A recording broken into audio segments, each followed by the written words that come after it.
Okay. Okay, we mentioned the rest of the world. Comparing Senegal, that's just our next door neighbor, and the Gambia, how would you say the difference is like? Because we don't have industry, but they seem to have something good, right? Although we're trying to get there, but what's the difference? You know, there are two things. In Senegal, most of their films, you have two different things, like the ones they call the theaters, the theater and the movie industry itself. The theater is so popular in Senegal compared to us, and they have they don't have an industry, but they have film.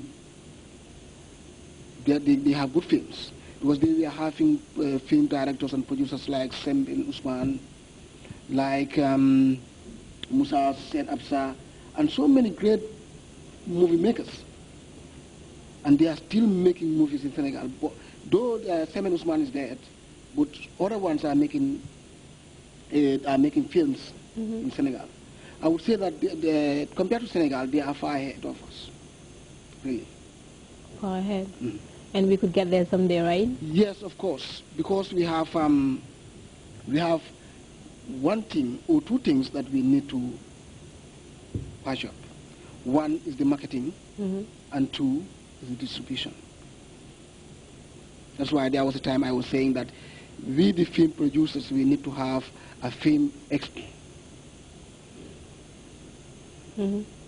for the coming years, so that we can have a platform where we can expose or exhibit our movies, invite people so that they would know that we have something that is going on. Yeah. Ibrahim, talking about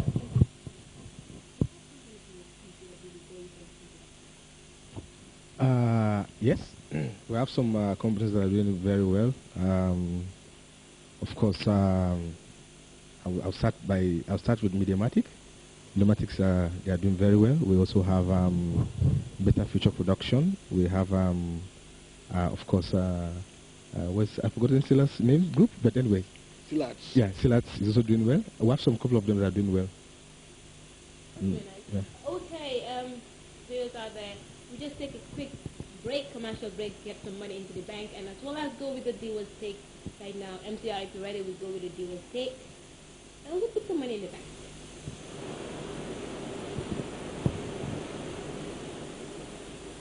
Okay, looks like MCR is not ready, so you will have to go with continue. Ibrahim, current trends locally. What are the current trends in the film industry? Like, what are the movies that really sell right now? The current trend is people want to see films that are full of suspense, films that are that don't only have entertainment, components in them, but films that will make you think deeply, that will influence behaviors, that will debunk myth, and that is the kind of films we want to see nowadays. And unfortunately, a lot of the younger generation want to see films that involve some kind of nudities and and sex and strong language. Yeah, that does sell, but we are trying to revolutionize the movie industry to have some kind of films that will also center on social justice issues. And issues like HIV and AIDS, child marriage, and the list goes on. So how do you hope to? Okay, Nigeria industry has quite an impact on the Ghanaian population. Everything we do is free money. How do you hope to separate those two Nigerian movies from our own Gambians? Because sometimes even we can see local dramas, they tend to go a little upside into the Nigerian. Thank you very much for that question. The Nigerian movie industry cannot be compared to the Gambia. I mean, in Nigeria, Nollywood produces 200 films per month, and they produce about 2,400 films in a year, and is worth $250 million. And that is just a budget for a film in Hollywood. Hollywood worth about 3.2 billion every year, and that also goes to Bollywood, and a lot of films are produced. But the Gambia movie scene or industry is coming up, and we had films in recent past like Banjo Cops was one of them. I was actually in Banjo Cops. I acted, I acted as Boy Nine. That was my first movie experience, And from there, I was part of the crew that made the Mirror Boy, and Mirror Boy was a big hit internationally. It won some awards, and from there, I took up the decision to do my own film as an independent filmmaker, and we did The Hand of Fate, which is an adapted book for screen, written by renowned Gambian playwright and theater director Janet Bajan Young. Yeah.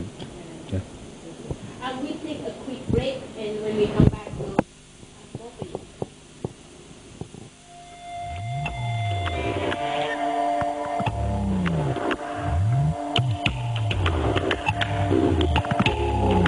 Okay, stand by, silence on set, sound, action.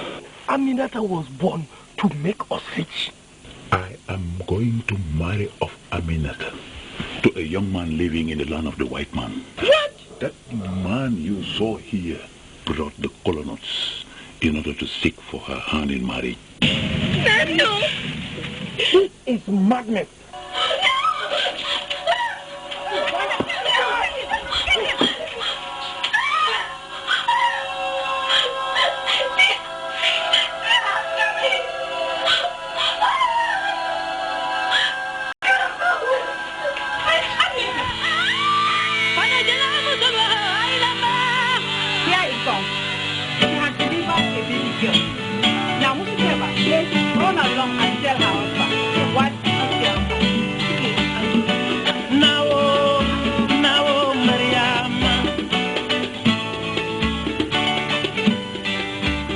It explores the theme of early marriage.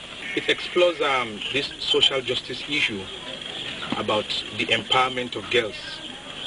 Is it that the authority is quiet about the violations on the rights of the girl type, or is just a cultural phenomenon that is widely accepted? Now, Aminata, young, brilliant girl, was almost dragged out of school to be sold out into early marriage. She's accepting colonels for you from a man in school. No! I mean...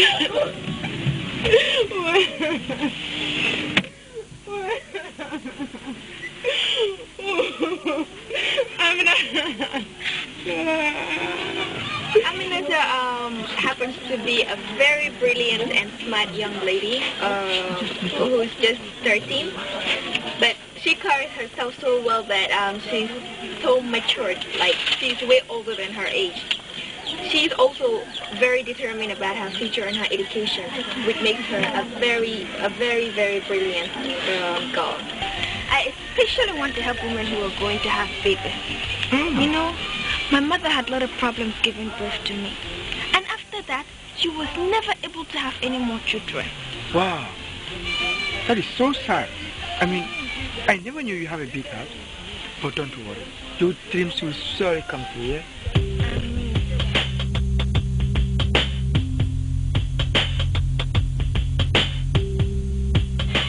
Momodu is a very manipulative guy in the movie.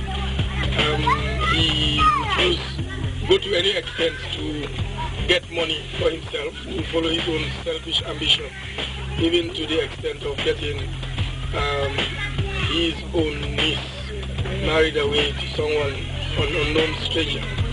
Aminata is my daughter too, and I have her interest at heart.